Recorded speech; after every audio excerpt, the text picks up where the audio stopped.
দুয়ারে সরকার কাজ চলবে বিনামূল্যে সামাজিক সুরক্ষা যোজনা। তো এতে কি কি পরিষেবা পাওয়া যাবে সেটা আমরা এখানে দেখে নেব।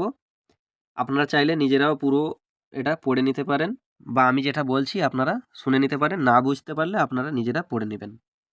এক হলো নথিভুক্ত সুবিধাভোগীদের জন্য সাধারণ আবেদনপত্র আপডেট করা। 2 প্রকল্পে নথিভুক্ত সুবিধাভোগীদের ভবিষ্যৎ নিধি পাসবই আপডেট করা। কারা এই সুবিধা পাবেন? এখানে বলা হচ্ছে কারা এই সুবিধা পাবেন। 1 বিনামূল্যে সামাজিক সুরক্ষা যোজনার নথিভুক্ত সুবিধাভোগীরা এই পরিষেবা পেতে পারেন।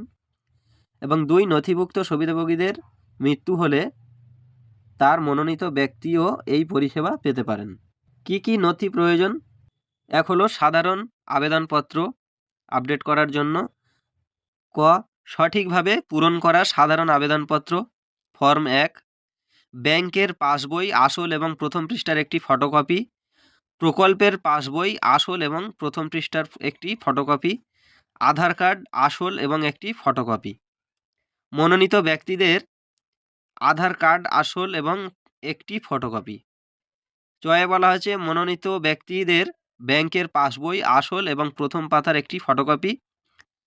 6 পাসপোর্ট মাপের ছবি 2 কপি এবং খাদ্যসাথী ও স্বাস্থ্যসাথী কার্ড প্রত্যেকটির আসল এবং একটি ফটোকপি।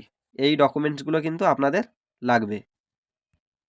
2 নম্বরে বলা হচ্ছে ভবিষ্যনিধির পাসবই আপডেটের জন্য কয়ে আছে প্রকল্পের মূল পাসবই, ক্ষয়ে আছে সামাজিক মুক্তি কার্ড। কোথায় যোগাযোগ করতে হবে? যোগাযোগের স্থান এখানে দেওয়া আছে। এলাকার দুয়ারে সরকার শিবিরে শ্রম দপ্তরের জন্য নির্ধারিত কাউন্টার বা টেবিল। আপনারা কিন্তু দুয়ারে সরকার যে পাড়ায় পাড়ায় বসবে সেখানে আপনারা চলে যাবেন, সেখানে গিয়ে যোগাযোগ করবেন। এবং বিশদ জানার জন্য জেলা বা মহকুমা স্তরে আঞ্চলিক শ্রম কার্যালয় অথবা ব্লক ও পৌরসভা স্তরে শ্রমিক কল্যাণ সহায়তা কেন্দ্র।